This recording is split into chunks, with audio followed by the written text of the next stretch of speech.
With over 220 million boxes sold every year, Lego is one of the world's best-known toys. These instantly recognizable bricks and minifigures have quickly conquered the world. The general success of Lego, I think, is attributable to the brick that was created, the system played, how you can put together Lego bricks to create houses or animals or whatever it might be. This building system allows anyone to be as creative as they like with just a few bricks. Few people know it, but with 6 Lego bricks like these 4x2s, you can create up to 915 million combinations. Since their creation in the 1930s by carpenter Ole Kirk Christensen, these beloved interlocking bricks have remained a family business, inspiring generations of enthusiasts and hobbyists. We see children, but we also see parents and grandparents. It's so easy to take a few bricks and put them together. It's about letting go and using your imagination. More than just a toy, Lego has cemented its place in pop culture through blockbuster movies, TV shows, and above all, continuous reinvention to appeal to a broad audience. Collaborations with iconic franchises have multiplied, transforming the famous bricks into an intergenerational symbol of creativity, imagination, and connection. The Lego sales pitch is inherently inclusive. It's a toy for everyone, for girls and for boys. While the famous brick has linked together the entire world, its immense success began in a humble village nestled in the center of Denmark, Billund. It's the home of Lego. It's where everybody knows that Lego started. Billund is home to the very first Lego factory. Not only is it the heart of brick manufacturing, it's also a place of pilgrimage for millions of fans. The town's main attraction is the Legoland theme park, busiest of the world's 8 Legolands, entertaining 2 million visitors a year. Legoland became sort of a must-see attraction in Denmark. The town is also home to the world's only Lego house, a striking architectural achievement. It's so huge that you can't visit Billund without seeing it. And even when you go by plane over Billund, you can see the light shining out from the bricks upstairs. Come and take a behind-the-scenes look at these legendary bricks and their unlikely origin in this quaint Danish town.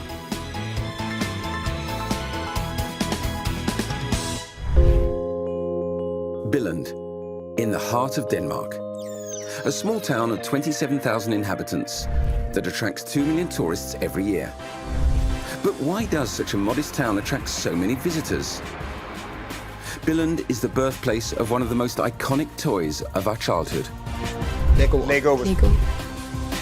This famous little brick has become the cornerstone of the local economy, enabling the town to grow.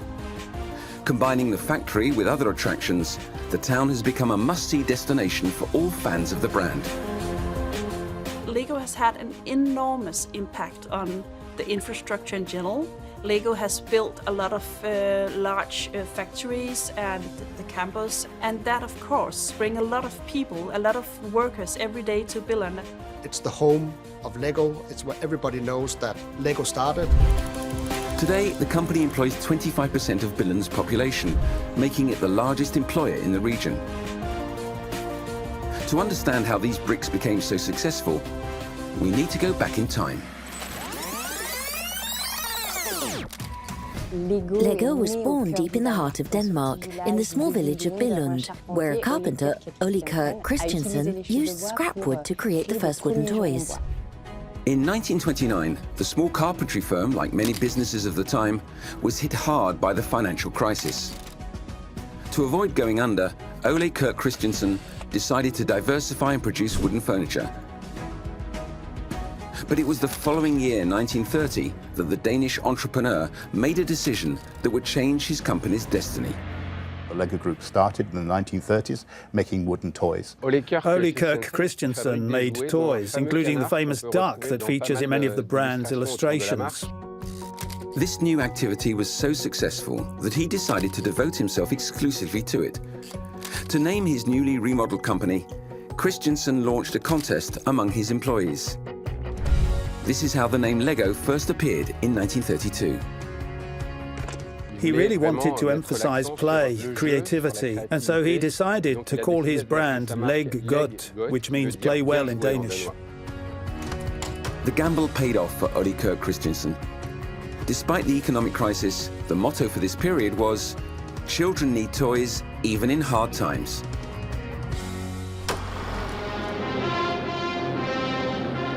The German army rolled across the neutral borders of little Denmark. In 1940, as the country was hit hard by the Second World War, metal was mainly reserved for armaments, leaving the way clear for wooden toys. However, victim of his own success, Ole Kirk Christensen struggled to find enough wood to maintain production. This new constraint led him to explore an innovative avenue for the time: plastic. After several fires in his workshop, he decided to buy his first injection press. The Lego adventure began. Ole Kirk Christensen set about producing a new toy that would encourage children's creativity and remind him of his first job, building houses in Billund. The toy was called automatic binding bricks. Although bricks are now a staple in children's bedrooms around the world, it wasn't always a shoo-in. In its early days, the toy concept was poorly understood, and sales clerks struggled to explain it to customers. Ole Kirk Christensen, convinced of his ability to convince, produced a commercial entitled "We're Building a City," explaining the game system to be shown on major cinema circuits.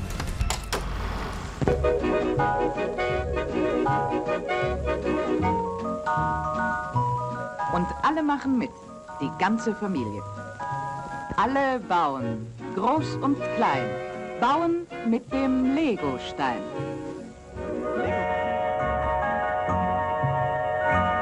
The first toys created were fire engines, which are quite symbolic of the brand. Then he immediately launched small stores around 1955 to 1957. From the start, he wanted to reflect what was happening in real life. Once the concept was understood by users, it was immediately adopted. Sales multiplied and the young company enjoyed flourishing growth. However, the brick was criticized for one major flaw. It was hollow and lacked stability. As customers tried to build, their creations collapsed at the slightest movement, betraying the brand's promise. Faced with this problem, the company set out to find a system that would guarantee better binding of the elements. In 1958, when Ole Kirk Christensen created the first brick with the various studs on top, the aim was to have a much more precise, finer construction system, and that's the one still used today. The general success of Lego, I think, is attributable to the brick that was created, the system in play, the endless possibilities of unfolding creativity. This unique system ensures Lego bricks remain compatible across generations. You can stack a 2024 brick on a 1958 brick. Yesterday's children, now parents, can dig out their old Lego toys and play with their children.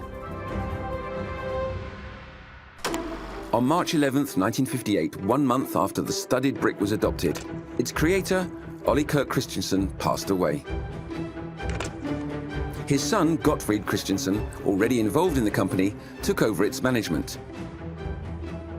He drew up a charter of 10 key characteristics which would be slipped into every box of bricks. Number 1, and most important in his eyes, unlimited playability. If you want to spend 5 hours building a pyramid out of yellow bricks, you can. If you want to make the car of the future, you can do that too. There are so many possibilities. Not many people know this, but with 6 Lego bricks, like these 2x4s, you can create up to 915 million combinations.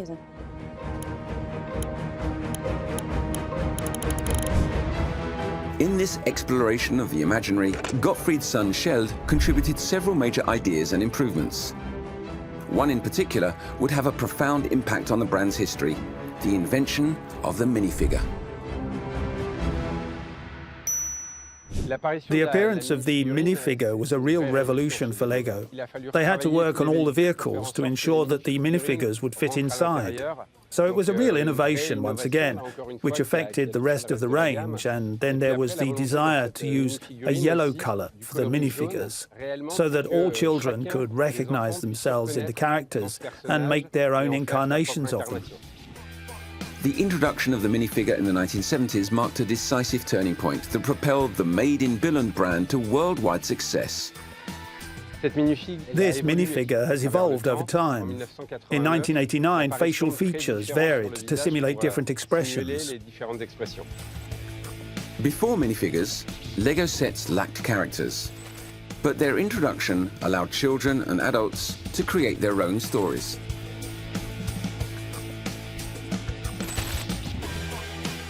However, the growing success of the famous brick was soon held back by a major competitor.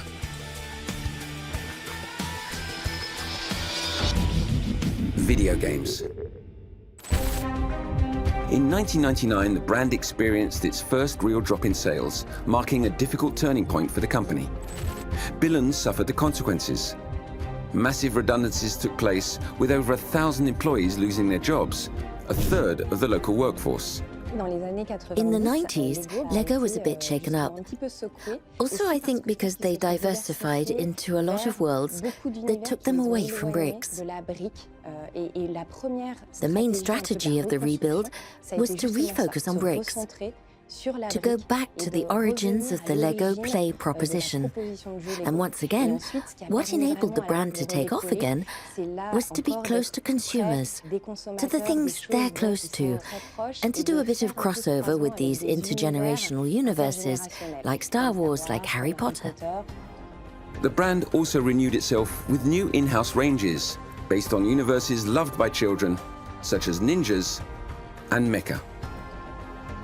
But it was by returning to their roots that they succeeded in re-establishing themselves as a toy that transcends generational differences.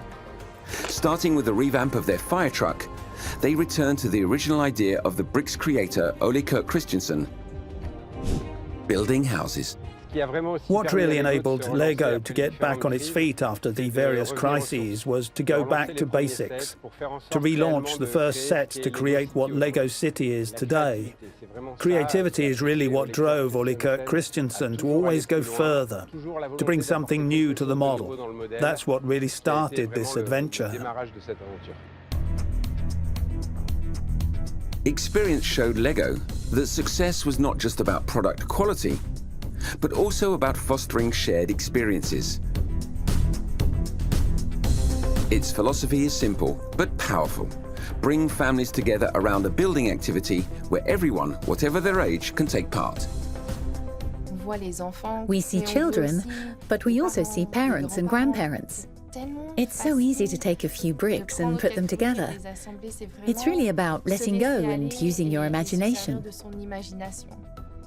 One of the group's aims is to get the whole family playing together. Family playtime is something that's shrinking more and more, especially with the invasion of screens. Getting parents and children to play around bricks and to build things together is one of the main thrusts. The idea is that this passion should be shared as widely as possible.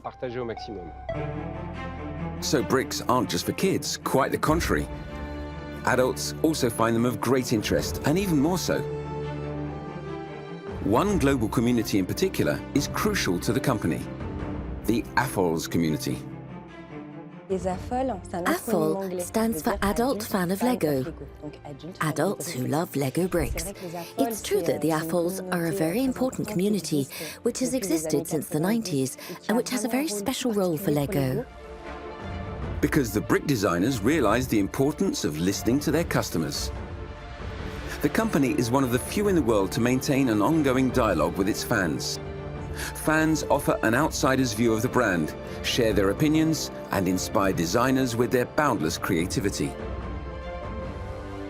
Today's AFOLs often come together in associations, some of which are organized and even recognized by the group through a program called LAN.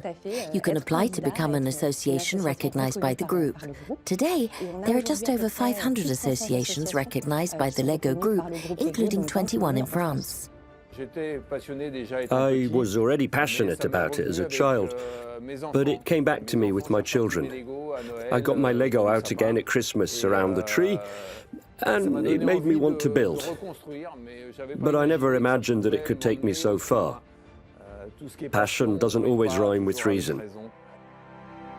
These small clubs scattered all over the world were able to connect with each other more easily from the 90s onwards, thanks to the rise of the internet and the creation of the first online forums.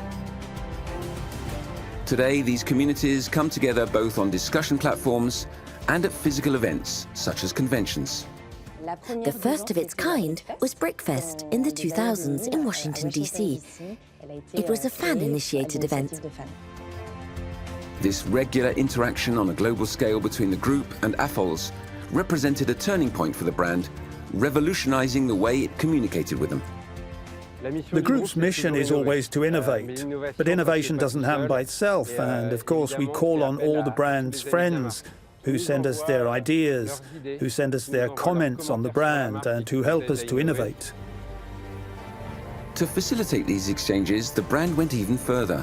It now offers AFOLs the opportunity for unprecedented collaboration. As early as 2004, the group announced to fans that it was now possible to create products in partnership with them via the Lego Ideas platform.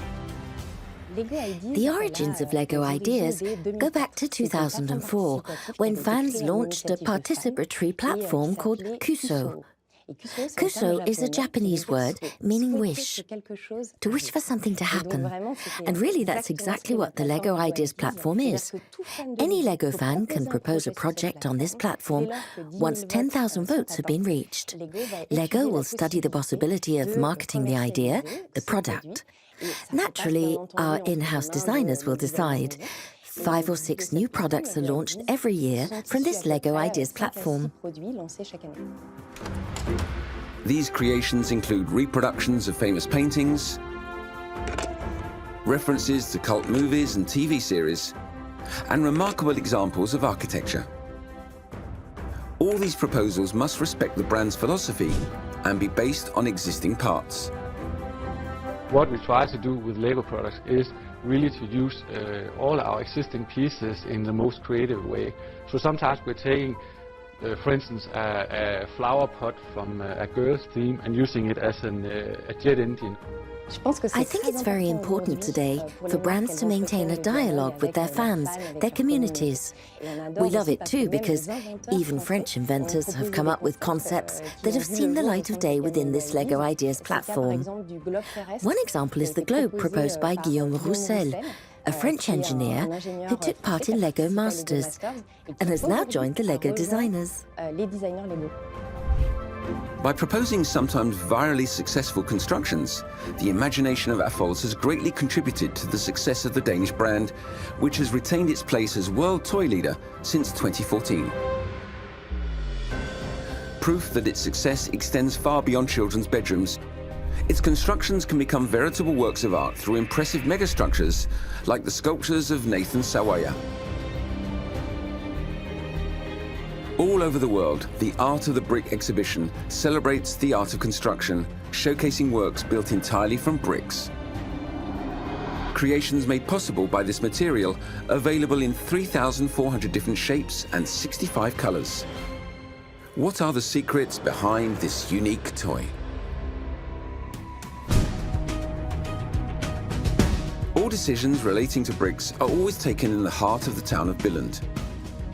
It starts at the Lego campus, located in the town centre, where a giant minifigure welcomes visitors. Here, each piece is created and subjected to a rigorous series of tests in a laboratory dedicated to safety and quality. They undergo a number of strength and impact tests to assess their ability to withstand high pressures.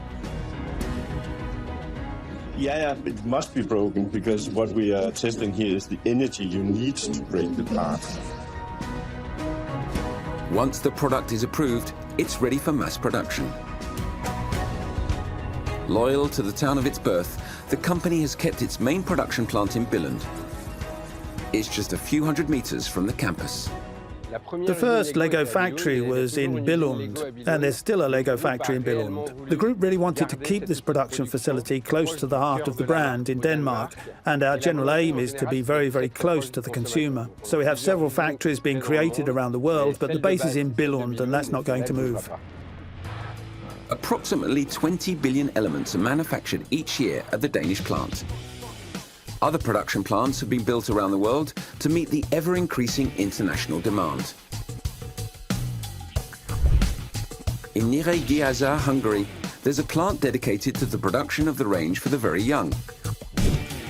In Mexico, another plant in the city of Monterrey supplies the entire American continent. The Kladno plant in the Czech Republic specializes in packaging and handles the packing and shipping of game boxes for the European market. And finally, a plant in China, which opened in 2015, meets the growing demand from Asian and Australian markets. There are 5 factories in the world, 2 more are being built, but what's important is that the molds are still made in Billund. So everything is created in Billund and then reproduced in the various factories around the world. The Billund plant has an entire department dedicated solely to the creation and maintenance of molds. More than 800 employees work here, focusing all their skills on what is undoubtedly the most important element in the production chain. Once the mold is ready for use, it's installed in one of the many automated machines. In length, it's 500 meters long. It contains around 800 molding machines, which is 2/3 of all the molding capacity. Depending on the components manufactured, the company uses different types of plastic in large quantities. This raw material is mixed with colorants, then heated to 230 degrees.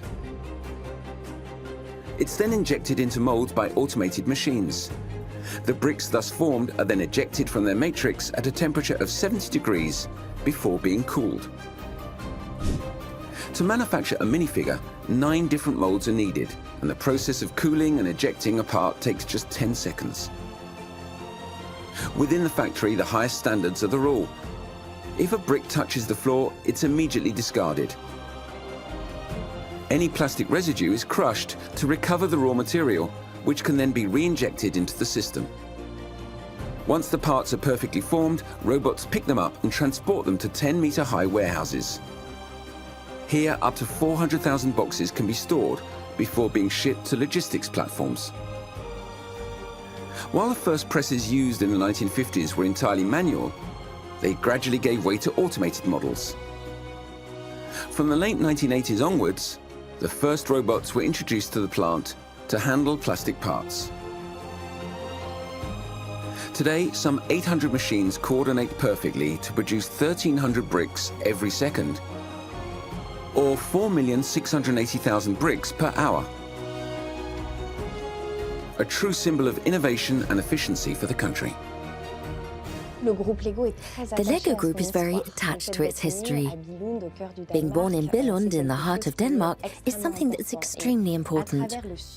And through the success of the Lego brand, the aim is to bring the world to Denmark and to Billund. That's been done by building an international airport, which really helped to attract an international audience to the heart of Denmark. Now the country's second largest airport after Copenhagen, it was entirely financed by the brand to facilitate its global expansion and logistical needs. If it hasn't been for Lego, we wouldn't have had an airport. That's for sure. It was founded by Lego. Today it plays a bigger role in the whole region than just being Lego, because it's here and it has built bigger and bigger and bigger. This openness to the world enables the town to attract large numbers of tourists from all over the world every year. Denmark, as you know, is a small country, so of course it's very important for us to have international visitors. Today, the most popular place in Billund is Legoland. Since its opening on June 7th, 1968, it's welcomed over 50 million visitors. Legoland became sort of a must-see attraction in Denmark, or this part of Denmark. We are now able to attract visitors into the park via the airport. So it's a very important thing for us as well. Legoland is an immersive, interactive theme park, where visitors explore a 10-hectare world built entirely from the famous Danish bricks. I think that the concept for Legoland Billund, as well as any other Legoland park, really is that we are the place where Lego comes to life on an epic scale. But how did this ambitious project come about? And how has it grown into a global franchise? In the 1960s, following its success in Denmark, the company began to expand in Europe. Back to the early 1960s, the Lego product was becoming very popular, not only in Denmark, but it was starting to be exported to other countries as well. And as the export grew, more and more people were interested in coming to Billund to visit the factory of Lego, to see how it was produced and to see the models they had built, all the stuff you could do with Lego. And at some point they had actually 20,000 people coming every year, and it was way too much for a little factory in a small town. Gottfried Christiansen, the family's second-generation heir, soon noticed that visitors to the factory were always the most enthusiastic about the collection of miniature brick buildings. These models captured the attention and quickly became the main attraction. Inspired by this, he came up with the idea to convert this fascination into an immersive experience. Gottfried Christiansen decided that maybe you could create a playland with Lego to showcase all the possibilities of the Lego brick. The idea for Legoland was born in the early 60s to start creating this land, which ultimately became Legoland. In 1961, Gottfried's cousin, Danish joined the company as a model builder. Dani saw the potential of bricks and used her remarkable talent to revolutionize the art of building. Using 30 million bricks, she designed Miniland, Legoland's very first attraction. The idea from Gottfried Christiansen in the beginning was that if he could borrow money for this project, he said that he could probably get 300,000 people to visit every year. And the bank said, "You're crazy, we don't believe that." But in the first year, actually 625,000 visitors came. So they knew instantly that it was a very big success. And then gradually over the years, it's just expanded after that. Miniland opened its doors to the public with a 40,000 square meter visitor area, which was crisscrossed by a small train. The train offered tourists the most immersive experience possible in this world of colored bricks. Today, Legoland has evolved far beyond the boundaries of the original Miniland. Now with 68 million bricks, the park regularly introduces new attractions with playful concepts to captivate an ever-growing audience and maintain its status as a must-see destination for families and fans alike. A very innovative concept, that's the Ninjago ride, where families sit in cars of 4 in the Ninjago world, and on big screens you have the enemies in front of you, and by hand movement you have to shoot balls at the screen, and you have to be very precise where you do it. Kids are usually much better at it than the parents, but that's sort of an innovative ride tech solution that didn't exist anywhere before it came to Legoland Billund. Today, Danny Holmes' legacy can be seen in the megastructures that make up Billund Park. Thanks to technological advances, the master builders are constantly pushing back the boundaries of their creations, enabling this Danish know-how to evolve, perfect, and conquer the world. There's obviously fans of Lego everywhere, and we could see the amount of international visitors who came to Legoland Billund meant that it was probably a good possibility that they would also visit a Legoland park if it was in their own country. From the mid-1990s onwards, the success of the Billund-based park quickly became a worldwide phenomenon. First in Europe with the opening of a new park in the UK in 1996. A few years later, a new park opened in Germany, the world's biggest consumer of Lego products. The world of bricks is also conquering the new world. In the US, 3 parks have been opened. The first one is in California. The second, in Florida, the holy land of amusement parks. And the third, in New York, is also the world's largest Legoland. Parks have also opened in Asia, first in Malaysia, then in Japan and South Korea. 2 new parks are scheduled to open in China in the near future. The franchise has also established itself in the Middle East. In Dubai, where a 17-meter high-scale model of the Burj Khalifa has been erected. The gigantic brick structure set a new world height record at the park's inauguration. The installation of all these parts confirms the international success of the Danish brand. Yet such success raises questions about the company's environmental impact. After all, 80% of its bricks are made from a plastic derived from oil. So how can the company reconcile its commercial expansion with more environmentally friendly practices? The Lego Group has a real responsibility to protect the planet for future generations.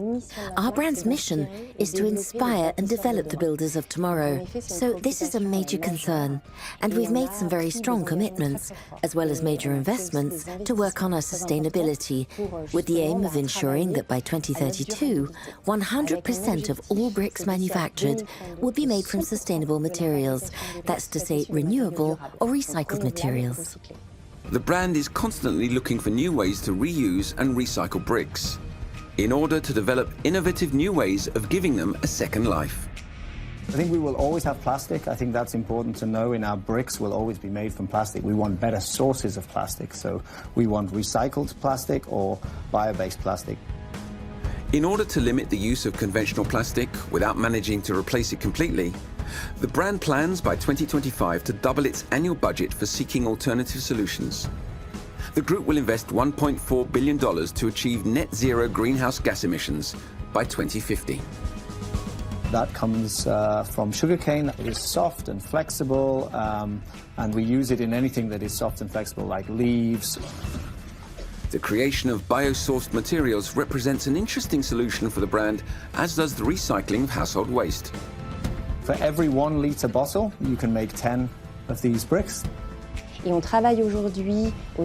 we're also working on all transparent elements, like car windows or the famous lightsabers, which now contain materials made from recycled kitchen worktops.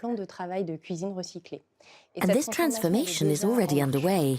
As we speak, more than 300 in-house engineers are working daily in R&D to find the sustainability solutions of tomorrow. As we speak, over 20% of our boxes already contain these sustainable materials. In addition to using more eco-friendly materials, the company has made a commitment to all its production operations. In 2025, the Lego Group has committed to using only recyclable materials for all its packaging. The company's commitments are not limited to reducing its environmental impact. The brand is also looking ahead to a future where creativity, sustainability, and inclusion go hand in hand. The Lego Play proposition is inherently inclusive. It's really been imagined as a product for everyone. And not many people know this, but in 1963, there was a little note in the box listing the 10 key characteristics of Lego. It's a toy for everyone, for girls and for boys. The Danish group aims to ensure that everyone can find their place, whatever their age, ability, or background. To achieve this, the company strives to make its products accessible to all without discrimination. This is the background to the launch of Braille bricks, for example. In its drive to be even more inclusive, in 2023 the Lego Group released Braille bricks. By removing a few studs, the aim was to reproduce the Braille alphabet on the various bricks, so that visually impaired people could communicate better, play, and get the most out of the game system. I started learning Braille when I was 5. It empowers me and enables me to do things that I would have never been able to do before.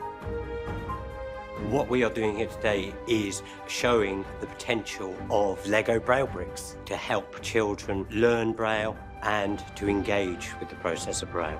It's different from anything I've done before, and especially with younger students, I think it helps them to fiddle and play. It's having something tangible that you can rearrange in so many ways. Creativity, sustainable development, and inclusion are values that the company strives to promote. In Billund, one building in particular encapsulates the essence of the brand: Lego House.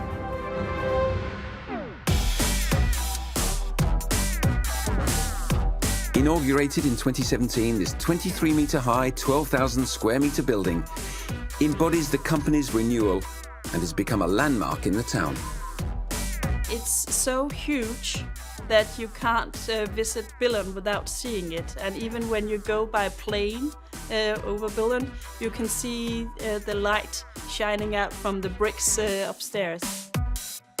This building represents the realization of the Christensen family's dream since the late 2000s. The aim was to create a unique place, both in terms of its design and the experiences it offers, reinforcing the brand's roots in Billund.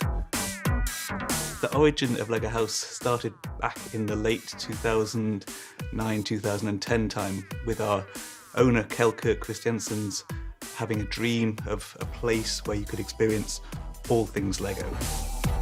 But what is the true nature of this remarkable building nestled in the heart of Billund? Is it a museum? Yes, it has some museum-like traits, there's something about the history, but it's not a museum. Is it an art gallery? Yes, we have some exhibits, but it's not an art gallery. Is it like a science museum in terms of lots of hands-on activities? Yes, it has those, but it has other things. Located just a few hundred meters from the founder's workshop, this project was built in a deserted corner of the town. Before that, the town hall of the former Billund municipality was there, and it was a lot of parking lots, and it was very, very boring, and no one was there. It wasn't very beautiful.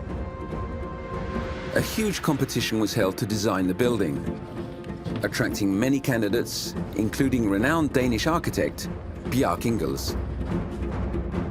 We get invited with a very, very open brief to see if on that site in the middle of Billund, we could create what should be the home of the brick.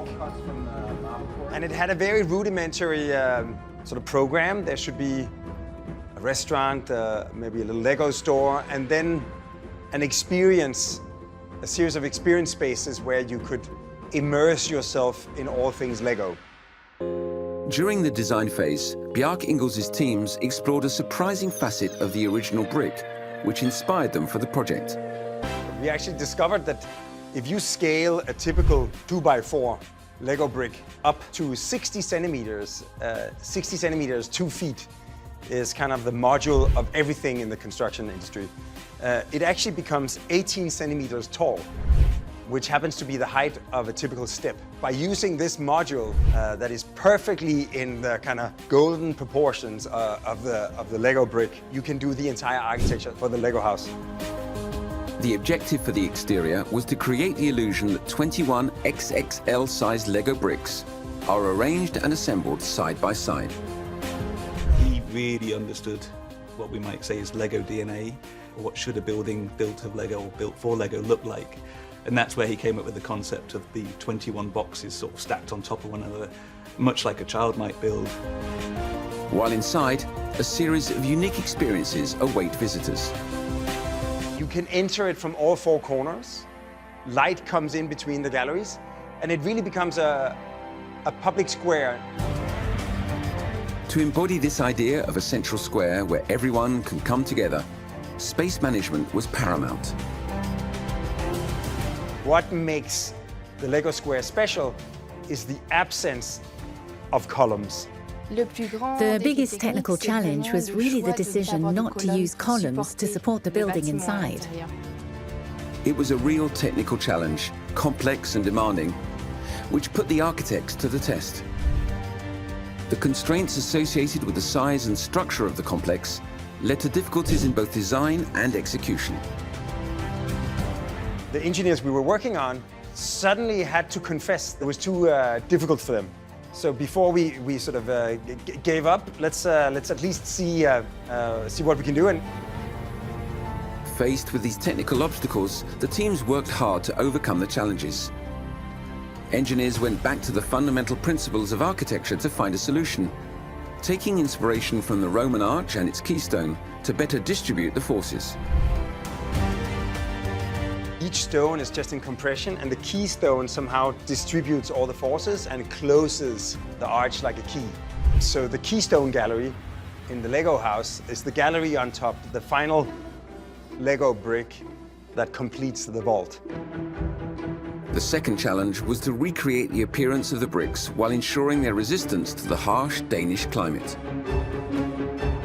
The way we achieved that architecturally was to clad the building in these ceramic tiles, which, until you get very close up, they have that sort of slightly shiny look and they have the correct proportions of the Lego brick. The architecture of the building, beyond any practical aspect, is above all interactive. Visitors can explore and interact with each space, discovering history, art and science through the prism of bricks. So each coloured area actually represents a play type. So when you're playing and you think you're just playing, if you like, you are actually learning different competencies, and that's what this house is built upon, and that's what the colours represent. We have the yellow zone, which is linked to emotional development, the green zone, social development, and the blue zone is cognitive or problem-solving skills, and the red zone is about creativity. And so the experiences we've tailored for those different zones are linked to that learning competence. This waterfall represents that endless supply of bricks, which means endless possibilities of what you can do, how you can express yourself with the bricks. And it's about 6 meters tall. It's made of about 2 million bricks. You can even walk underneath the waterfall. Among the main attractions, World Explorer features 25,000 figurines spread over 3 islands. It's constructed of 3 different islands, and it's full of little details. It's around 2 million bricks in there, and you can spend all day exploring it and looking at all the fun little stories that we created here. While World Explorer focuses on minifigures at the heart of humorous scenes from life, the builders also pay tribute to the brand's various construction systems with gigantic works of art. So we have things like these giant dinosaurs that you can see behind me here. They represent the 3 core building systems. So we have a Lego Duplo dinosaur, a Lego System dinosaur, and a Lego Technic dinosaur. And the way that they're built expresses the qualities of those different building systems. Once again, for these creations, the brand's ongoing exchange with AFOLs was a valuable aid to the designers. So it was a co-creation exercise where the fans could guide us, give us input, challenges, inspire us.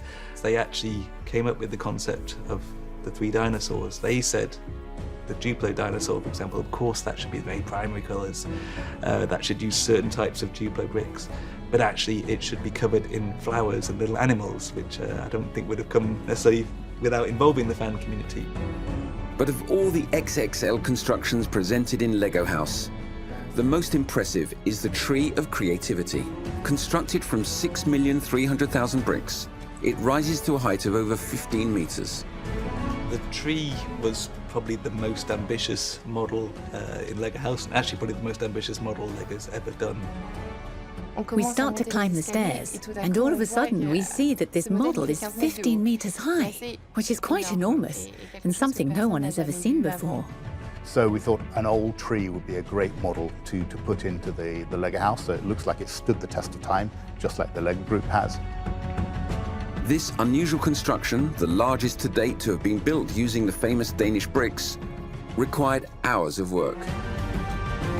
There's about 10 tons of bricks just in that one construction. It actually took 24,000 hours to build.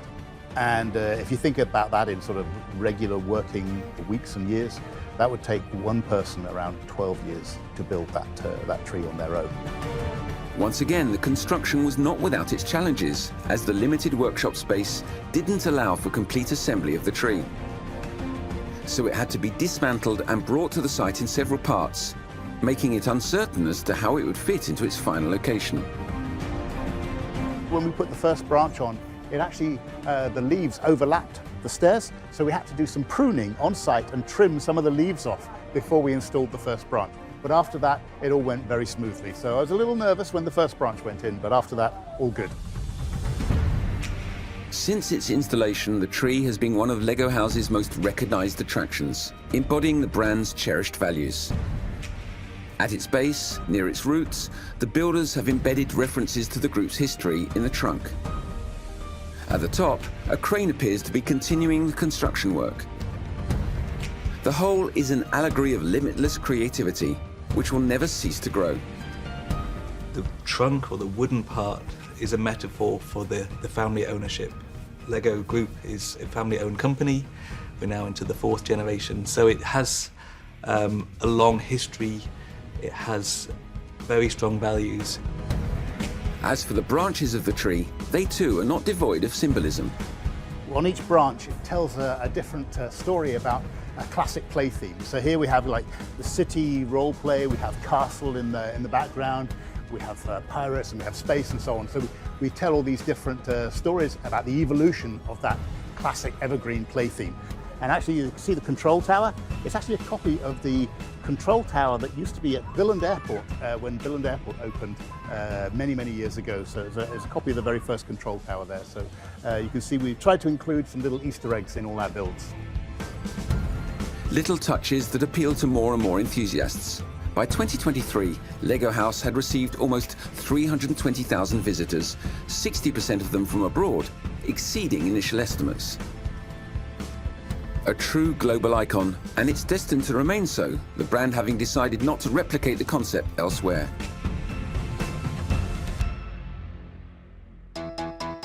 With iconic attractions such as Lego House, the very first Legoland park, and the production plant, Billund remains the beating heart of the brick world.